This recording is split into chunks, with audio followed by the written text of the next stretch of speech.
sin pensarlo, mis lágrimas vi, olvidé que a tu lado es tan fácil vivir.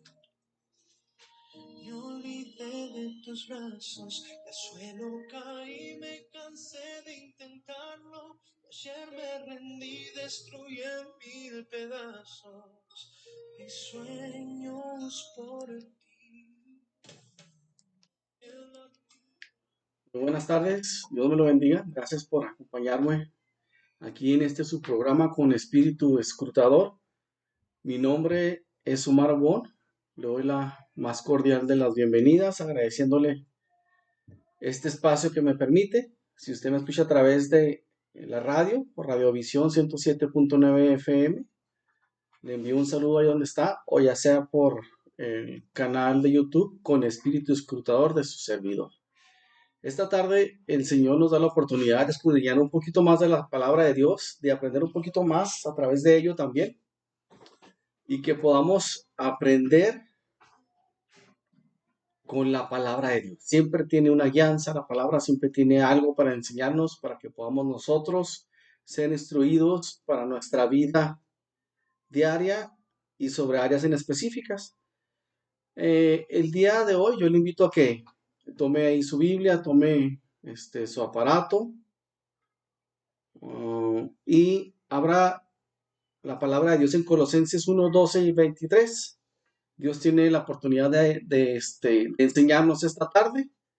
Y vamos a estar viendo sobre la persona de Cristo, sobre Jesús, sobre Cristo, su persona y la posición en la que eh, Él está, ¿verdad? Vamos a ver algunas características que nos enseña aquí Colosenses, donde el apóstol Pablo está dando instrucción a este pueblo, ¿verdad?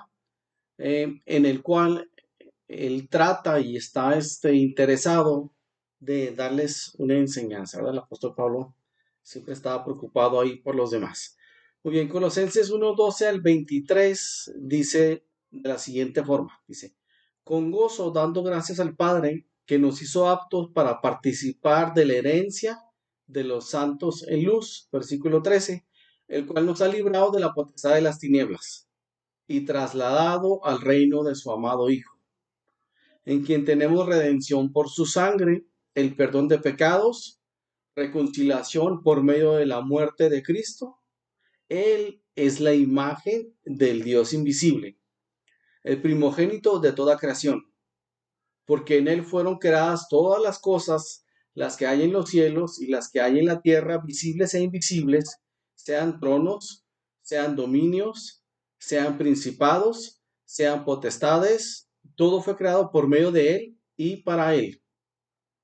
Y Él es antes de todas las cosas, y todas las cosas en Él subsisten, y Él es la cabeza del cuerpo que es la iglesia, el que es el principio, el primogénito de entre los muertos, para quien todo tenga la preeminencia, por cuanto agradó al Padre que en Él habitase toda plenitud, y por medio de Él reconciliar consigo todas las cosas, así las que están en la tierra como las que están en los cielos, haciendo la paz mediante la sangre de su cruz.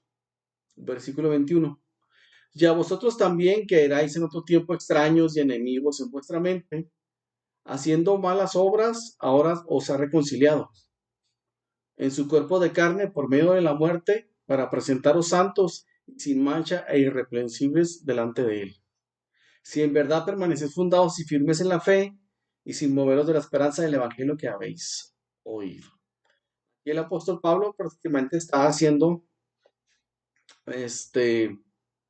un resumen, ¿verdad?, de la persona de Cristo, algunas características de Cristo, de cómo éramos, cómo era el pueblo, ¿verdad?, antes de conocer a Cristo, de los hábitos que tenían antes de conocer a Cristo, de las actitudes que se tenían antes de conocer a Cristo, de lo que sucedió en la cruz y lo que generó el entregarse Jesús en la cruz, ¿verdad? Entonces, vamos a desmenuzar un poquito de estos versículos porque es muy extenso, habla muchísimo. El apóstol Pablo aquí en estos versículos da mucho contenido, con mucha profundidad, con mucho conocimiento, ¿verdad? Entonces vamos a estar yendo a ciertos versículos con ciertas palabras clave que he identificado para poder comprender lo que es Cristo y la posición que tiene Cristo hasta ahora. Muy bien. El versículo 13 comienza de la siguiente forma, lo voy a estar leyendo aquí. Dice, el cual nos ha librado de la potestad de las tinieblas. ¿Qué significa la potestad de la potestad de las tinieblas? Nosotros, o la Biblia, perdón, más bien dicho, la Biblia nos enseña cuando se refiere a tinieblas, cuando se refiere a oscuridad, cuando habla en este sentido, se está refiriendo a un lugar de dolor o un lugar de confusión, ¿verdad? Cuando nosotros entendemos, por ejemplo, cuando alguien está en tinieblas o nosotros entramos a un cuarto, luz encendida, observamos todo lo que hay en el cuarto, pero cuando apagamos esa luz, nosotros quedamos con una vista ya corta, con una vista imposibilitada y no podemos observar lo que está realmente al frente a cierta distancia, la podemos ver a corta distancia y empezamos a tener confusión por donde caminamos. Caminamos con pasos con precaución, empezamos a caminar con dudas, empezamos a caminar con cierta restricción porque ya no tenemos una visión o una luz por donde caminamos. La palabra aquí nos da a entender que cuando nosotros estamos en tinieblas, estamos en confusión, estamos en dolor o estamos en una época o en una situación donde tenemos dudas, donde no tenemos respuestas. Y así estamos nosotros cuando no conocemos a Jesús. Vivimos una vida con ansiedades, una vida con dolor, ¿verdad? Sabemos que el dolor es parte de la vida, estando con Cristo o estando sin Cristo, pero hay un dolor yo creo que más profundo y mucho más amplio en el sentido de no conocer las verdades del Evangelio, de no conocer a Cristo, de no conocer lo que representa Jesucristo y la cruz en la persona de Jesús, ¿verdad? Vivimos en tinieblas y cuando nosotros entendemos este evangelio y vemos en retrospectiva cuando estábamos antes y conocer a Cristo, entendemos que estábamos en tinieblas y estábamos en una vida en confusión porque dábamos crédito a veces de algo que no es correcto, lo hacíamos o lo entendíamos como si fuera bueno. Algunas prácticas que nosotros hacíamos, que usted y yo hacíamos antes de conocer a Cristo, eh, que traían dolor o traían situaciones hacia nuestra vida o hacia nuestra familia, ¿verdad? Por ejemplo, una persona que, que tiene la costumbre de emborracharse, ¿verdad? Trae dolor a la familia, trae dolor a sí mismo al siguiente día de reconocer, ¿verdad? Gastó el dinero, se gastó el sueldo, hizo cosas que no hace en sus sentidos, ¿verdad? Pero al momento de estar tomado, borracho, pues entonces se le hace fácil hacer algunas acciones y recuerda a lo mejor lo que hizo y eso causa dolor, ¿verdad? Inclusive a confusión a la familia. Entonces, cuando estamos sin Cristo y estamos en la potestad de las tinieblas, entonces estamos en un área donde estamos en tinieblas, donde hay dolor, donde hay tristeza, donde hay ansiedad, donde estamos insatisfechos. Así estamos sin Cristo y es una realidad. Estamos insatisfechos. Si a lo mejor es tu caso, tu situación presente, ¿verdad? Que no conozcas al Señor, pues tener esa sensación de no estar satisfecho en plenitud. A lo mejor tienes bienes, a lo mejor tienes una familia, a lo mejor tienes algunas cosas donde te pudieras sentir bien, ¿verdad? Y que tienes, pero al analizar por completo las cosas, a lo mejor eso no te tiene feliz por completo. Entonces estamos insatisfechos al no tener a Jesús. Y así estamos en la potestad de las tinieblas, sin esperanza también, ¿verdad? Y nos habla de una potestad, nos habla de un poder que nos sujeta a estar en esta posición de tinieblas, ¿verdad? A estar en esta posición de no dar el pie y de no dar paso a acercar a Cristo, acercarnos al Señor. Y a veces así estamos. Mm, Nos mantenemos al margen, conocemos a veces del Evangelio, tenemos familia que va a la iglesia, tenemos conocidos o inclusive podemos ser hijos de padres que van a la iglesia cristiana o que van a una iglesia en la cual se profesa el amor a Cristo y que se busca a tener a Cristo en el corazón, pero nosotros nos detenemos y no damos ese paso a acercarnos, ¿verdad? Y ahí está. seguimos en tinieblas y seguimos con esa potestad que no nos da la libertad de acercarnos, ¿verdad? Vivíamos o vivimos transgrediendo las leyes de Dios, porque hay leyes, ¿verdad? En la palabra de Dios, mandamientos en los cuales se nos dice, haz esto, no hagas esto. Y nosotros fuera del Evangelio, cuando vivíamos antes o ahorita en un presente, si alguna persona está en esa condición, transgredimos la ley de Dios o hacemos pecado y no nos inmutamos, no nos sentimos mal. Seguimos los deseos y las pasiones que nuestro cuerpo nos dictan, ¿verdad? Cosas que van en contra de la palabra y las hacemos. Entonces estamos en la potestad de las tinieblas. Eso significa estar en la potestad de las tinieblas, ¿verdad?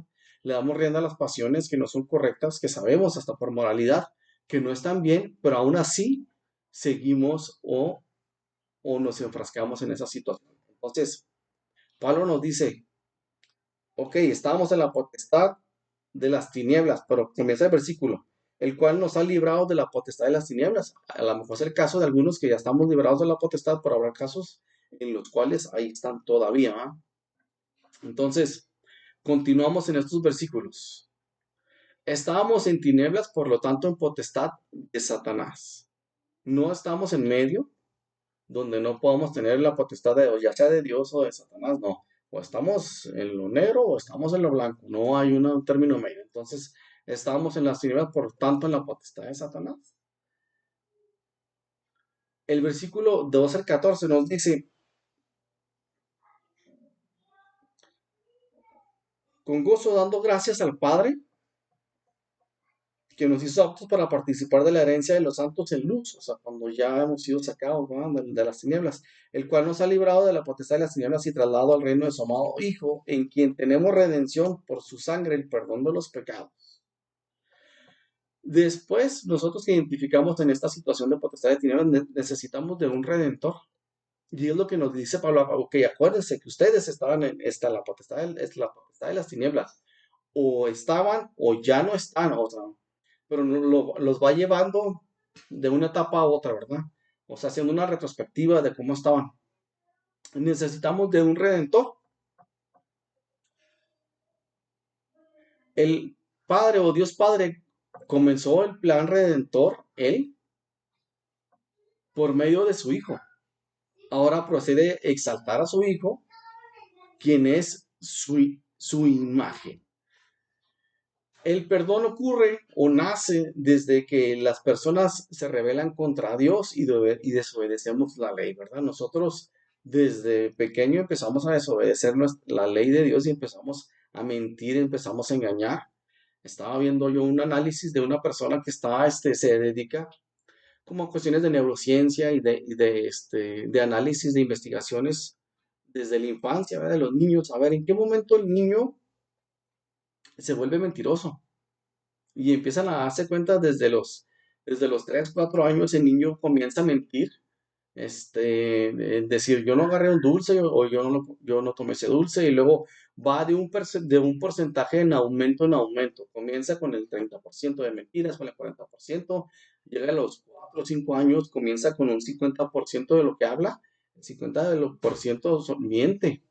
Entonces, vemos cómo desde niños estamos dentro de la potestad de las tinieblas, ¿verdad? Tenemos esa inclinación o tenemos esa actitud a mentir desde pequeños. Y conforme la edad avanza, pasa del 50% a hablar a un 55, un 60% de mentiras, de mentir el niño, ¿verdad? Entonces, por eso es necesario que se nos vaya instruyendo desde niños, instruya al niño en su camino, ¿verdad? Para que vayamos aprendiendo el Evangelio y entendamos y comprendamos que necesitamos de un Salvador desde pequeños. Entonces, desde que viene el origen, desde pequeño, ya tenemos nosotros la necesidad de un redentor, del Señor que perdone nuestros pecados, porque nos rebelamos contra Dios en desobedecer la ley y caemos en la transgresión, que es el pecado. Jesús es el redentor perfecto, ¿verdad? Que nació desde la mente y del corazón del Padre para mandar a su Hijo. Aquí el versículo 14 nos habla del reino de Cristo y no el reino de Dios. Y pone un énfasis cristológico de la epístola. No es un reino de ángeles o de sencillas criaturas, es el reino del Hijo. Dios Padre no mandó a un ángel, dijo, voy a mandar al mejor ángeles que tengo aquí el cielo, voy a preparar un ángel. No, mandó a su Hijo y habla del reino de su Hijo. Entonces, la redención viene a través de Jesucristo, el Hijo de Dios. La traducción literal del reino del Hijo sería el Hijo de su amor. Qué bonito cómo se refiere aquí al Padre ya en los términos originales, ¿verdad? El Hijo de su amor, del amor del Padre, porque si nació del amor del Padre mandar un redentor para que nosotros pudiéramos tener la oportunidad de ser redimidos o de que nuestros pecados sean quitados a través de la persona de Jesucristo. Y todo esto que es un acto de amor del Padre, claro, con la voluntad del Hijo, de venir a entregar su vida por nosotros. Dios, el Padre, entregó sobre su Hijo Jesucristo su amor, un amor muy especial, también reflejado hacia nosotros o hacia nuestro favor. René Padilla habla sobre el reino del Hijo de Dios, ¿va? Dice que la palabra reino es el poder de Dios en acción entre los hombres por medio de una persona y su ministerio. Comento otra vez lo que dice René Padilla. Dice, reino es el poder de Dios en acción. ¿Quién es el poder de Dios en acción? Jesucristo cuando vino a esta tierra entre los hombres por medio de una persona y su ministerio. Por medio de una persona y su ministerio, ¿verdad? Entonces el ministerio de Jesús hace la redención en nosotros, ¿verdad? Y esto se puede reflejar, ¿verdad? El reino de Dios en la tierra. También ahora, ¿verdad? En nuestros tiempos, donde una persona viene y te habla de Cristo, donde una persona viene y te expresa del amor de Dios a través de un ministerio, a través de un evangelista, a través de un pastor, a través de una predicación, a través de una persona que está fuera del hospital, te está hablando de una plaza, de un parque, de un centro comercial, de una calle, donde se expresa la persona de Jesús hablando sobre el amor del Padre. Eso es el reino de Dios aquí en la tierra también. Este perdón de Cristo remueve el pecado, quita el pecado. No hubo otra solución, no hay otra fórmula, no hay otra manera de que nuestros pecados sean perdonados si no es a través de la persona de Cristo, ¿verdad? Porque existe, ¿verdad? No pudiera, existe, más bien dicho. Presentan otras alternativas de perdón de pecados sobre otros tipos de religiones, otro tipo de costumbres, en las cuales fomentan el perdón de una persona a otra persona, lo cual no tienen autoridad ni tiene fundamento, ¿verdad? Mucho menos fundamento bíblico. El perdón remueve el pecado por el perdón a través de Jesucristo, que es como una barrera. El pecado es una barrera que separa a las personas de Dios. Si nosotros no hemos sido perdonados, tenemos esa barrera de pecado que nos separa de Dios. Los que obedecen la ley pueden ser perdonados si se vuelven a Dios. Nosotros nos volvemos a Dios y empezamos a obedecer la ley o la palabra, podemos ser perdonados por Dios. Y hay otra característica aquí también muy importante sobre el versículo 15, que es aparte de importante, muy interesante. Y esto es padre que entre usted y yo lo analicemos.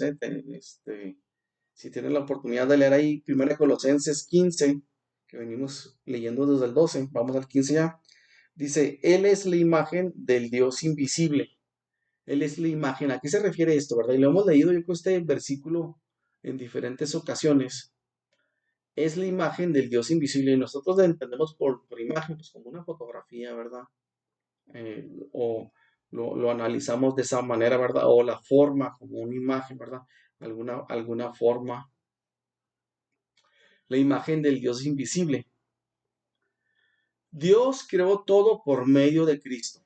Dios creó todo por medio de Cristo. Cuando las personas vieron a Cristo Jesús, o sea, cuando Jesús vino aquí a la tierra y observaban a Cristo caminando aquí entre los hombres, observaban a Jesús, en Medio Oriente caminando, perdón, por las tierras, de Jerusalén, ¿verdad? Por Capernaum, por donde Jesús, se solía moverse, veían la imagen del Dios invisible. pero la gente no lo creía de tal manera, ¿verdad? Pues era algo totalmente revelador, ¿verdad? Y para ellos, más para el mundo judío de esa época o para el ámbito judío de esa época, que alguien se asemejara o se pusiera al mismo estatus de Dios Padre, pues no era inconcebible, ¿verdad? Pero estaba Jesús caminando y era la imagen del Padre. Cuando las personas vieron a Cristo Jesús, pudieron ver cómo era Dios. Empezaron o tenían la oportunidad de ver cómo era Dios, ¿verdad? Esto es impresionante, por eso les digo que es muy interesante. Muchos consideran a Dios como un ser distante. A veces pensamos, no, pues es que Dios es Dios y es un ser distante y está allá en el cielo, ¿verdad? Y nosotros, pues, ¿qué podemos acercarnos o verlo a Él? No tenemos la oportunidad. Eso es nuestro raciocinio, ¿verdad? Nuestro pensamiento, nuestra lógica. Pero la palabra de Dios nos enseña que la imagen del Padre es Jesús. Entonces, si nosotros entendemos a Jesús, conocemos de Jesús, aprendemos de Jesús, vemos las características de Jesús, también estamos viendo lo mismo o las mismas características del Padre. Pablo nos dice que se ha acercado a la creación en su imagen. Pablo está diciendo, a ver, el Padre se ha acercado a través de Jesús a la imagen de Jesucristo. Esto quiere decir que Jesucristo es la verdadera y máxima revelación del Padre. Entonces, Jesucristo es la verdadera y máxima revelación del Padre. ¿Por qué? Porque Jesús es la imagen del Padre. El mismo Jesús le dijo a Felipe, el que me ha visto al Padre. Esta frase es muy, pero muy reveladora y muy confrontadora para la época, porque estaba adjudicándose el nivel y la autoridad y asimilándose a Dios Padre. Entonces, para el mundo judío, como les mencioné anteriormente, era algo muy confrontador para como ellos concebían, ¿verdad? Hasta ese momento. Pero sí, efectivamente, Jesús es la imagen del Padre y él mismo se lo dice a Felipe, ¿verdad?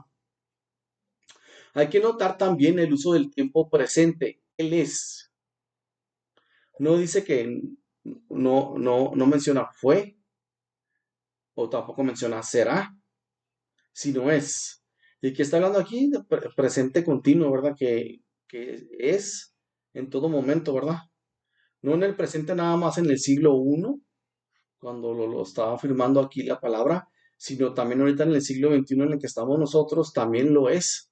Entonces es un presente continuo. Él es, hablándonos de un Cristo preexistente también, que existió desde antes de la creación, en la misma creación también del mundo. Entonces nos presenta aquí un Cristo eterno, que ahora ha llegado a la creación. El que fue, el que es y el que será, un Cristo eterno se está presentando ahí. Como quien también la imagen de Dios invisible, el Dios Padre, como Cristo, la imagen aquí en la tierra, ¿verdad? Qué interesante es esto. A veces creo que hasta nos es complicado comprenderlo, ¿verdad? Poder entender por completo la profundidad de lo que nos está enseñando aquí el apóstol Pablo, ¿verdad? Que el apóstol Pablo, pues totalmente un maestro de la ley, una eminencia, y que el Espíritu Santo nos da la oportunidad de comprenderlo por completo, en su profundidad y en su verdad, ¿verdad? De lo que comprende esta frase totalmente reveladora. Es la imagen del Dios invisible, Jesucristo, ¿verdad? Él es la verdadera y máxima revelación del Padre. Cristo eterno que ahora ha llegado a la creación y que usted y yo tenemos la oportunidad de conocer y de poder recibirlo en nuestro corazón para ir comprendiendo cada vez más al Padre. Y no solo se queda en esta afirmación tan reveladora, sino que va aumentando, ¿verdad? Y voy a leer este versículo. Él es la imagen del Dios invisible, el primogénito de toda la creación, porque en Él fueron creadas todas las cosas, porque en Él O sea, a través de él, ¿sí se fijan? Las que hay en los cielos, las que hay en la tierra, visibles e invisibles, sean tronos, sean dominios, sean principados, sean potestades, todo fue creado por medio de él y para él. Como que esto nos funde los fusibles, ¿verdad? Nos cuesta comprenderlo, porque entendemos que nuestra, nuestro cerebro es limitado y nuestra comprensión es limitada, ¿verdad? Y Él es antes de todas las cosas y todas las cosas en Él subsisten. Él es antes de todas las cosas, ¿eh? Él es antes de todas las cosas. Aquí nos lo está revelando el apóstol. Y todas las cosas en Él subsisten. Y vamos a analizar un poquito esto. Pablo proclama primeramente la supremacía del Hijo. La supremacía, ¿eh? Aquí está diciendo, Cristo es supremo de todas las cosas estas, ¿eh? Se hicieron para Él, se hicieron este, a través de Él. Él está encima de todo esto. Él es supremo a todo esto. Él es más grande que todo esto. Él es el primogénito de todas estas cosas. Fueron en Él creadas todas las cosas, todas, no nada más esta o aquellas, todo lo que conocemos, llámese en la tierra, debajo de la tierra, en los cielos, en el cielo astral, todas las cosas, todas, todas, todas, en los cielos y en la tierra. Y llámense tronos, habla de autoridades también, ¿verdad? Habla de autoridades gubernamentales, eclesiásticas, dominios, principados, sean potestades. Todo fue creado por medio de él y para él. Habla de dominios, potestades terrenales, espirituales también, ¿verdad? Es importante que también recalcar que habla también sobre el ámbito espiritual, ¿verdad? No nomás el material. Y él es antes de todas las cosas y todas las cosas en él subsisten, o sea, todavía subsisten en él. Entonces vamos a analizar un poquito todo eso, que es muy, muy, muy revelador y muy interesante.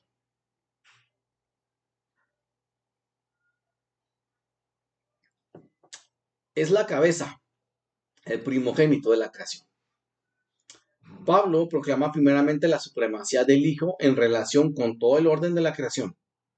Primero la supremacía de Cristo, del Hijo de Dios, en orden de toda la creación, y ya lo que anteriormente acabo de mencionar va en orden de la creación, incluyendo los dominios y principados que en Efesios 12 nos habla de las huestes de maldad, gobernadores, principados, etcétera, etcétera, ¿verdad? Del mundo espiritual. Cristo estaba con Dios cuando Dios creó el universo, es lo que nos está revelando, ¿verdad? Cristo estaba con Dios cuando Dios creó el universo. Ahí estaba Jesús ya.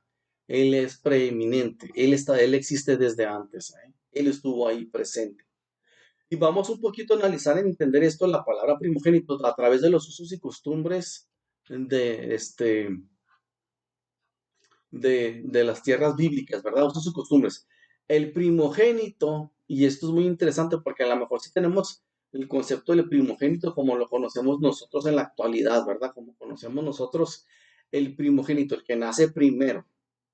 Pero para esa época el primogénito no era necesariamente el primer nacido, sino más bien era un título con ciertos privilegios que se daba a un hijo. Entonces, si lo entendemos de esa manera, podemos también aquí recordar cuando el caso de estos hermanos que le quieren robar la primogenitura, Esaú va y habla de Jacob ahí, le quiere robar la primogenitura. Entonces uno puede decir, ¿cómo le vas a robar la primogenitura? Pensando nosotros de nuestro tiempo, ¿verdad? Si él nació primero, pues no lo puede robar eso. Entonces, bajo los usos y costumbres, si se la quería robar, quiere decir que se podía hacer. Entonces, ¿quién le está robando? No le está robando realmente quien naciera primero, sino le está robando, ¿qué? O le quería robar, ¿qué? Un título con ciertos privilegios que se daba a un hijo. El primogénito se le otorgaba ciertas cosas por ser el primer nacido, pero aquí nos da a entender también de que si este varón quiso robarle, Esaú quiso robar la primogenitura, que sí que primero, que era una posibilidad. Si no era una posibilidad, pues ¿cómo le iba a poder robar? O sea, si no tuviera tajantemente el poder cambiar a que la primogenitura correspondiera al primero o al segundo o al tercero, entonces no ni siquiera lo hubiera intentado. Entonces quiere decir que bajo los usos y costumbres y la manera en la que se llevaba en aquel tiempo, era una posibilidad poder quitarle la primogenitura. Entonces, aquí la palabra de primogénito no especifica al que naciera primero. Y vamos a ver eso, que esto es lo que me parece bien, bien interesante. El primogénito no era necesariamente el primer nacido, sino más bien era un título con ciertos privilegios que se daba a un hijo. Él era el representante del padre de familia, el que recibía todo y el responsable de administrar los bienes del padre. Entonces, el padre de familia decía, este es mi primogénito. Si él dejaba al que nacía primero, o como llamamos la posibilidad de cambiarlo a un segundo hijo, al que nacía en segundo lugar o tercer lugar, recibía todo, todos los bienes, o recibía más que los demás, ¿verdad? Porque también se le entregaba a los otros, pero era responsable de administrar los bienes del padre. Por ejemplo, si ya estaba grande de edad, el padre, entonces le daba la autoridad al primogénito para que en nombre del padre llevara y administrara y organizara los negocios, fuera representante ante el Sanedrín si hubiera algún problema o alguna cuestión de juicio ante las autoridades civiles, que eran las autoridades religiosas y políticas, gubernamentales en ese tiempo, para que él fuera como representante de familia, como el padre, fuera como el primogénito y llevara el juicio, ¿verdad? Entonces, tenía un puesto. Ese puesto lo podía representar. Entonces, el representante del padre recibía la representación del padre de la familia, recibía todos los bienes y el responsable de administrar los bienes del padre. La palabra primogénito es protótocos en el original. A más de hablarnos de prioridad o de ser el primero, también hace referencia a su soberanía sobre toda la creación. Entonces Dios nos está hablando aquí cuando dice Dios es el primogénito, Jesús es el primogénito o Cristo es el primogénito. No nos habla específicamente de que sea el primer creado, sino hace referencia a la soberanía sobre todo lo creado. Entonces Jesús o el Cristo es el primogénito o es el soberano de toda la creación. Entonces Jesucristo no es el primer creado, porque a veces pensamos, no, es que Jesús fue el que se creó primero. No se refiere específicamente en este versículo a eso, sino al que está sobre toda la creación, el que tiene toda la autoridad del Padre, el que tiene toda la organización, el que lleva todo lo que es heredado sobre el Padre, como el primogénito. Le entregó el Padre todas las cosas a su mando, le dio toda la soberanía, le entregó toda la creación a Jesucristo. Entonces, le está dando un título como el prominente en posición, no al momento en que ocurre su nacimiento físico, sino que si se está refiriendo un título, o Dios el Padre como primogénito se está refiriendo al que le está entregando su título en prominente posición, no el que haya nacido primero. Entonces, Dios Padre le entrega a Jesús toda la creación, la soberanía y las cosas. Por eso vemos en el versículo. Porque le fueron creadas todas las cosas, las que hay en los cielos y las que hay en la tierra, visibles e invisibles, sean tronos, sean dominios, sean principados, sean potestades, todo fue creado por medio de él y para él. Y en él, antes de todas las cosas y todas las cosas en él, subsisten.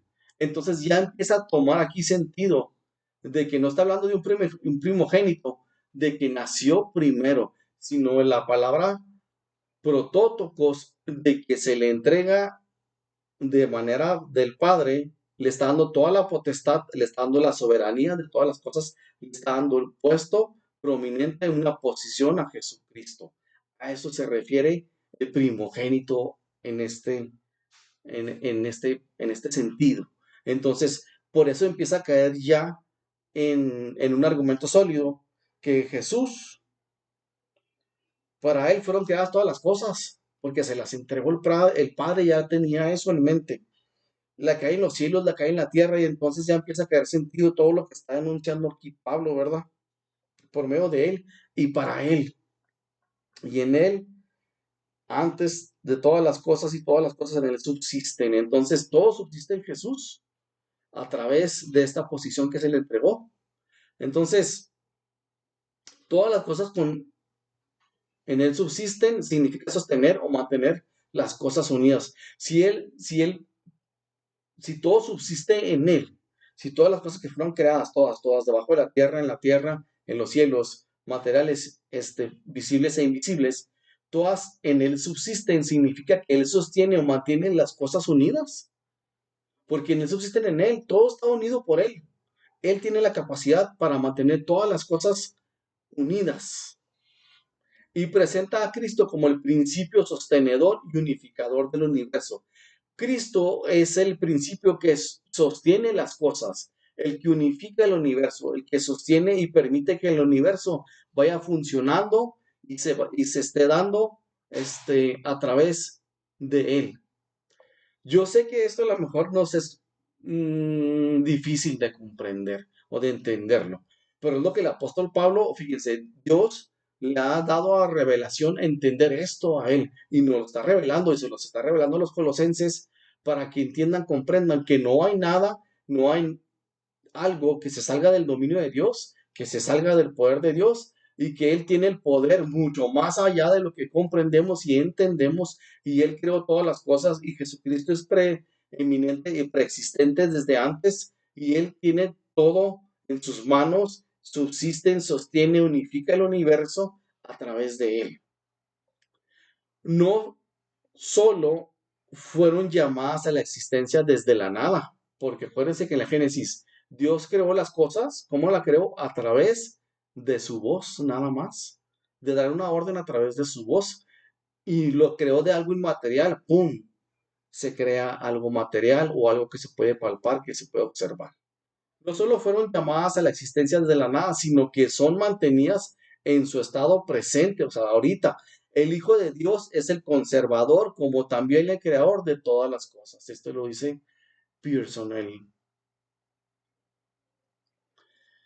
Entonces, el Hijo de Dios es el conservador. Gracias a Él se conservan las cosas, como también el creador de todas las cosas. ¡Wow! Es una verdad reveladora, ¿verdad? Entonces, el hombre está tratando a través de los mecanismos, a través de la ciencia, comprender, entender, pero va a llegar un momento en el que Dios va a revelar todas las cosas y estas verdades que ya la Biblia los habla, las dice, pues las vamos a poder comprender y entender porque hay gente que no quiere acreditar las cosas de la Biblia, ¿verdad? Engel explica con menos probabilidad, dice, todas las cosas en él se juntaron en un sistema. Ahora nos dicen, ahora, a ver, pues tenemos este sistema informático que alguien lo creó, ¿verdad? Ese sistema no puede existir por sí solo. Alguien tuvo que haberlo creado, ¿verdad? Entonces, él ya mete palabritas un poquito modernas para que nosotros podamos comprender de lo que nos explica aquí Pablo. Dice, todas las cosas en él se juntaron en un sistema. El universo halló su perfección en él. Qué bonito, ¿verdad? El universo halló su perfección en él, como si Jesús uniera todas las cosas y hiciera un sistema. Y gracias a ese sistema funciona el universo ahorita. Funciona. Por lo tanto, el proceso del Big Bang, un desorden, dos piedras, dos rocas enormes que estallan entre sí en desorden, pues no pueden crear un orden. Entonces, todas las cosas en él se juntaron en el Jesucristo, en Cristo, en un sistema. Se crea un sistema para que el universo halle su perfección en él y vaya funcionando, ¿verdad? Entonces, este es la cabeza de la creación, el primogénito de todas las cosas. Wow. No sé si sea revelador para usted, o a lo mejor usted ya lo sabía, ya la conocía, pero para mí fue algo muy revelador.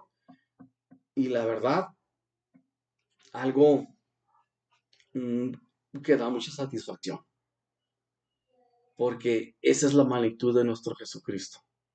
Esa es la grandeza de nuestro Maestro, de nuestro Salvador, de nuestro Cristo, nuestro Dios también. Esa es la magnificencia de nuestro Jesús. Otra característica que aquí el apóstol Pablo también menciona, el versículo 18. voy a leerlo.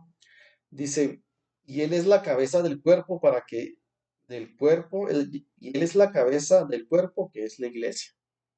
Es la cabeza de la iglesia, Jesús. No solo el universo, no solo la presencia de la creación, no solo la imagen de Dios, también es la cabeza de la iglesia. Cristo es la cabeza de toda la iglesia universal, a la que Pablo llamaba con frecuencia el cuerpo de Cristo, ¿verdad? Siempre se refería a Pablo, el cuerpo de Cristo se refería a la iglesia, el cuerpo de Cristo, lo menciona en varios versículos, ¿va? Nos muestra el Espíritu Santo que este título, cabeza del cuerpo, debe tenerse en la más alta estima, porque aquí se le menciona en relación con los más elevados honores de nuestro Señor Jesús. Acabamos de ver toda la grandeza de Jesús al ser la imagen, al ser el primogénito, el primogénito de la creación, ¿verdad? Al ser la cabeza de la creación, pero también de importante o en la misma magnitud de importancia, Él es la cabeza de la iglesia. Él, no el que esté en un puesto ahí, no el que esté fungiendo en un puesto ahí. Cristo es la cabeza de la iglesia y sí, claro que dejó personas en funciones y en ciertas funciones nada más, pero son ciertas funciones. No son favoritos ni hay preferidos en las cosas del Señor. Él es la cabeza. Jesucristo es la cabeza. Entonces, Él es la cabeza del cuerpo. Entonces, hay que tener en alta estima que Jesucristo es la cabeza de la iglesia y gracias a Dios que Él es la cabeza de la iglesia en relación con estos honores que anteriormente acabamos también de presentar. Versículo 19, por cuanto agradó al Padre que en Él habitase toda plenitud, que en Él habitase toda plenitud, porque en Él mora la plenitud de los poderes y atributos divinos, todos los atributos divinos, omnisciencia, omnipotencia, que Él está en todos lados, que Él escucha todo, que Él ve todo, que Él tiene todo poder, que solo Él es santo. Entonces, todos los atributos, toda la plenitud está en la persona de Jesucristo. Entonces, también esto como que nos truena nuestro entendimiento y no comprendemos. La palabra plenitud está usada 8 veces en Colosenses y alrededor de 17 en el Nuevo Testamento. Pero 8 veces aquí lo explica Pablo en Colosenses. La palabra plenitud tiene una variedad de significados. Tiene muchos significados. Tiene varios significados según el enunciado y el sentido del enunciado se va estableciendo el significa esto, ¿verdad? O se interpreta de la manera correcta. Aquí traduce un término de carácter técnico, que los falsos maestros probablemente empleaban para referirse a la totalidad de los intermediarios semidivinos entre Dios y el ser humano. Entonces, la plenitud, está hablando de un término divino, que es como cuando se le da en la iglesia tradicional aquí, pues, el santo niño de Atocha o el santo y la gente le ha puesto, no, si tú le rogas a este santo es el de los milagros, este santo, fulanito de tal, es el de las sanidades, este santo es el de los milagros monetarios, y este otro santo es el de los milagros tales, y este santo es para los choferes, y este santo es para los carpinteros, y empiezan a darles cuestiones de plenitud o cuestiones divinas de plenitud o algunos rayos de luz de milagros y de poder divino acá estos personajes, que es lo mismo que pasaba en los tiempos antiguos, donde le ponían ciertas divinidades de plenitud a los santos o a los dioses, más bien dicho, a los dioses de aquella época, ¿verdad? A los dioses de acera, a los dioses que presentaban en los pueblos paganos, donde les daban cierta plenitud divina. Entonces aquí el apóstol Pablo está hablando, en él habitase toda plenitud, todos los poderes y todas las características y todos los atributos divinos que tiene Dios el Padre o cualquier Dios que le están acreditando aquí, ¿verdad? En la época de Pablo, que está hablando en el siglo I, a los que llevaban como falsos maestros y tenían falsos dioses ahí, dice Jesús, Cristo tiene la plenitud de todos los poderes, todos, sanidades, milagros, santidad, etcétera, etcétera. Todo el poder, todos los poderes están en plenitud en Jesucristo. Un término de carácter técnico, entonces le está diciendo a los colosenses, vienen los falsos profetas y vienen los falsos maestros y te hablan sobre de un Dios y te dicen que tiene esta divinidad y esto y aquello y que cura esto y que cura aquello. En Cristo están todos los poderes. Entonces ningún Dios es como Jesús, ninguno se le asemeja a él, ninguno tiene la cercanía ni el poder que él tiene. Pablo depura la palabra y la emplea para describir la suma total de los atributos divinos que residen en Cristo. Todos los atributos divinos, todos, en esa palabra de plenitud, vienen a recaer en la persona de Cristo. Y para mostrar su papel de único e indiscutido mediador entre el Dios y el hombre. No hay otro santo, no hay otro Dios, no hay nadie que pueda fungir como mediador entre el hombre y entre Dios, nada más la persona de Jesucristo, que tiene la plenitud de todos los atributos de Dios. Entonces, en él habita toda la plenitud. No tenemos por qué andar buscando otros mediadores, no tienes por qué andar buscando por otro lugar, amada persona, no tienes por qué estar buscando en otro lado, no tienes por qué estar tratando de acercarte a otros lugares. En Cristo está toda la plenitud en la persona de Jesucristo para poder llegar al Padre. Y aquí el versículo 20, que es el que continúa de este mismo razonamiento que está hablando Pablo. Si por medio de él reconciliar consigo todas las cosas, ¿por medio de qué? ¿De quién? De Cristo. Así las que están en la tierra como las que están en los cielos, haciendo la paz mediante la sangre de cruz.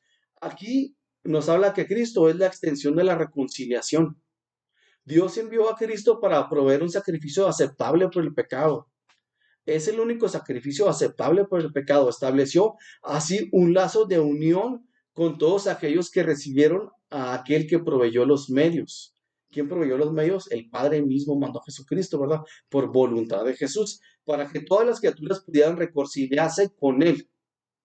Levíticos 17:11 dice, declara que no puede haber perdón sin derramamiento de sangre, porque el pecado quita la vida. Se requiere que la vida pague las deudas del pecado. Jesucristo ofreció su vida divina por medio de su sangre en la cruz para satisfacer todas las deudas del pecado de los seres humanos y así restaurar la paz del pacto entre Dios y los hombres. Entonces nos está diciendo, Jesucristo tiene poder y no solo poder, fue la extensión de reconciliación por la cual nosotros tenemos el perdón de los pecados a través de la sangre derramada en la cruz y no cualquier sangre y no cualquier sacrificio, sino un sacrificio perfecto, santo y puro. Es el único que podía satisfacer, ¿ok?, las exigencias de Dios Padre para la reconciliación entre Dios y el hombre. Bendito sea el nombre de Jesucristo. Más claro aquí no se puede explicar, sino que Pablo nos dice aquí está la extensión de reconciliación. No hay otra forma, no hay otro medio, es a través de Jesucristo. Y luego el versículo 21. Y a vosotros también, que erais en otro tiempo extraños y enemigos en vuestra mente, haciendo malas obras, ahora os ha reconciliado. Nos vuelve a recordar la condición en la que estábamos antes, o en la que a lo mejor tú estás ahorita. Pensamientos de maldad en todo momento, y luego obrando, haciendo acciones malas.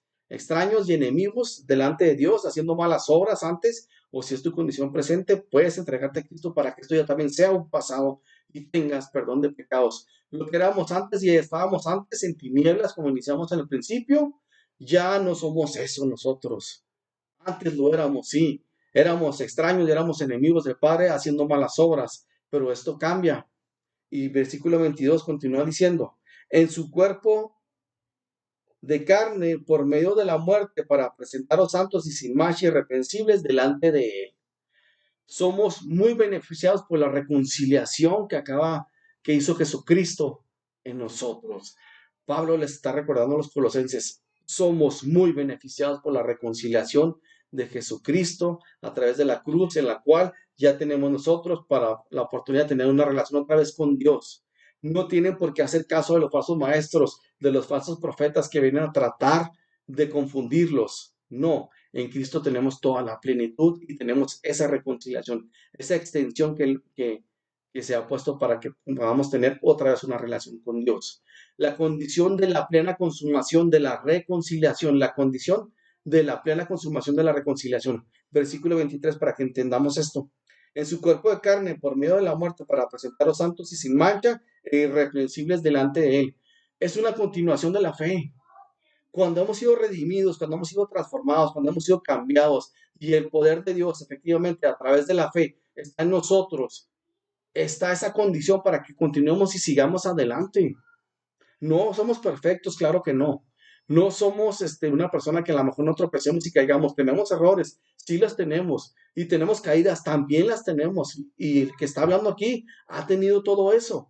Pero tenemos una condición de fe y nosotros tenemos ese empuje y esa misma reacción de continuar adelante en la fe porque Él nos ha redimido y porque Él nos ha transformado y somos una nueva criatura. Continuamos a pesar de las caídas, de los rechazos, de las traiciones, a pasar de todo lo que pasa en nosotros, continuamos. ¿Por qué? Porque es la condición de la plena consumación de la reconciliación y vamos adelante por la gracia del Señor. Vamos adelante, seguimos. Pablo estaba preocupado que los colosenses permanecieran en Cristo, ya que existían falsos maestros que estaban tratando de engañar, confundir, para hacerlos seguir ciertas fiestas o ritos que ya ellos les había enseñado a Pablo que no deberían de hacer, pero otra vez venían y les promovían, o adorar a las estrellas, porque era muy común en ese tiempo adorar a las estrellas, que ahora también hay religiones que lo hacen, o inclusive el adorar a ángeles, que también existe en nuestra actualidad. Si nuestra cabeza es Jesús, si Jesús es la cabeza de la iglesia, es el primogénito de la creación, es la imagen del Dios invisible, en Él todas las cosas subsisten y el primogénito de entre los muertos, ¿habrá algo imposible para Dios que pueda hacer por ti y por mí?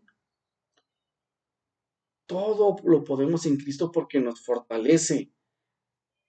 A Jesús se le describe como la imagen del Dios invisible, el primogénito de la creación, y luego como la cabeza del cuerpo, que es la iglesia. Por tanto, no debemos tomar con liviandad este título. Jesús es la cabeza sobre nosotros que somos el cuerpo de Cristo. Por tanto, ¿qué prevalecerá contra la iglesia? Nada prevalece contra la iglesia.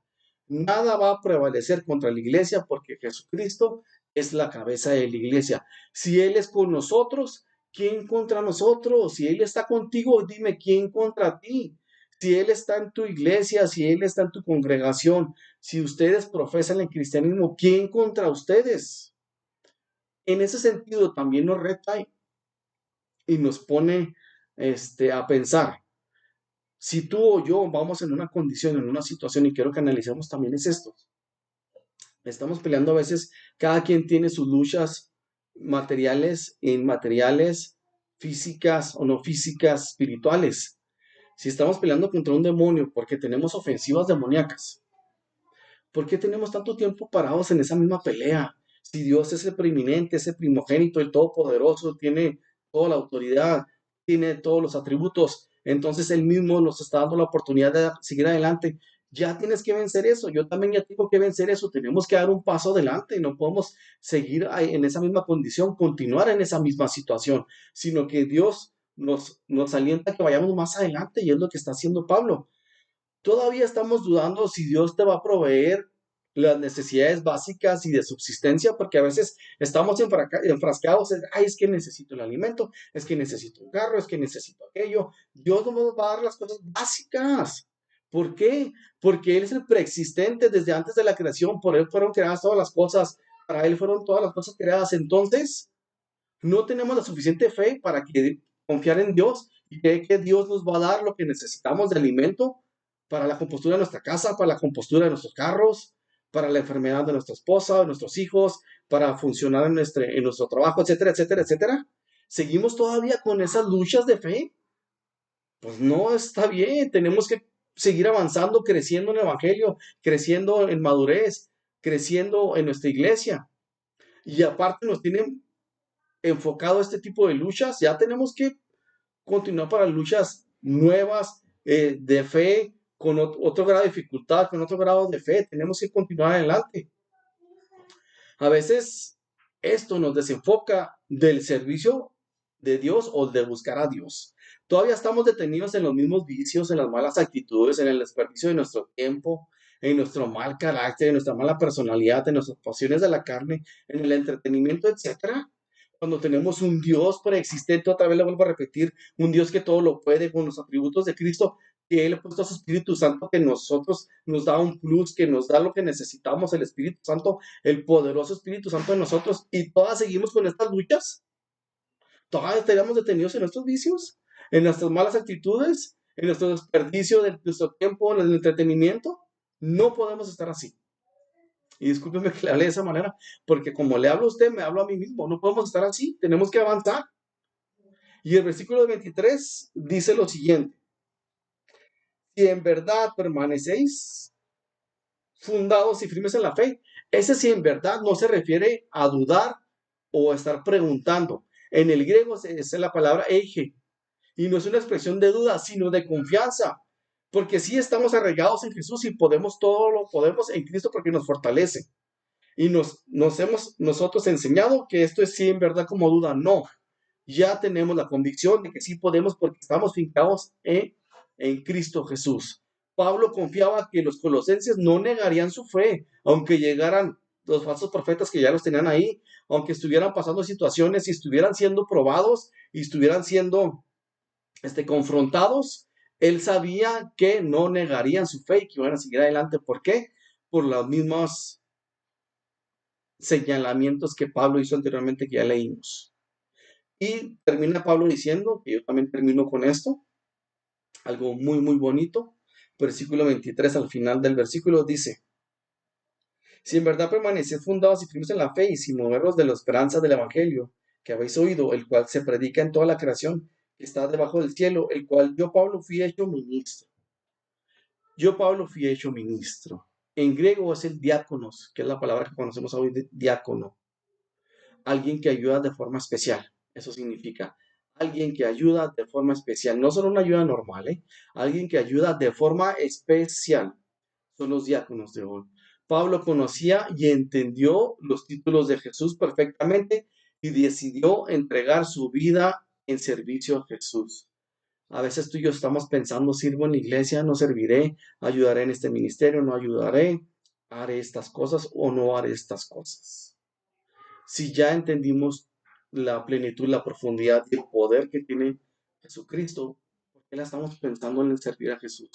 No tenemos excusa para pensarla, mucho menos para servir a Jesús. Pablo lo entendió perfectamente, por eso describió todos los títulos de Jesús aquí, y él decidió servir a Jesús. Dice: yo fui hecho ministro. Pablo escribió esta carta a los colosenses, fíjense, se la escribió sin conocerlos. No los conoció físicamente, personalmente, pero él se atrevió porque era tanto el corazón de Pablo, se la mandó a los colosenses. Solo se habían hablado de ellos. Pablo no los conoció físicamente cuando mandó esta carta. Solo había hablado de ellos, solo se habían hablado entre los mismos que andaban evangelizando, porque no era Pablo el único que andaba evangelizando, pero Pablo se atreve a mandarles esta carta. Vemos el corazón de un servidor, vemos el corazón de una persona que ama a Cristo y sirve a Cristo. Te doy gracias por tu atención, te envío un abrazo, Dios te bendiga. Si Dios lo permite, en 15 días aquí estamos. Mi nombre es Omar Wong, pues estoy para servirle con espíritu escrutador. Este es mi programa, aquí por Radiovisión 107.9 FM, y le espero en 15 días, si la gracia de Dios nos lo permite, con un tema de interés, con un tema que nos permite escudriñar, que la palabra de Dios nos permite desagregar ahí la palabra para entender un poquito más de lo que el Señor nos quiere entender. Recibo un abrazo. Si usted no me sigue por las redes sociales a través de YouTube, en el canal con Espíritu Escrutador, usted puede entrar ahí, suscribirse y darle a la campanita para que cada vez que se haga un video de referencia, usted pueda estar avisado y pueda acompañarme también. Dios lo bendiga, que tenga bonita tarde y nos vemos a la próxima. Bendiciones.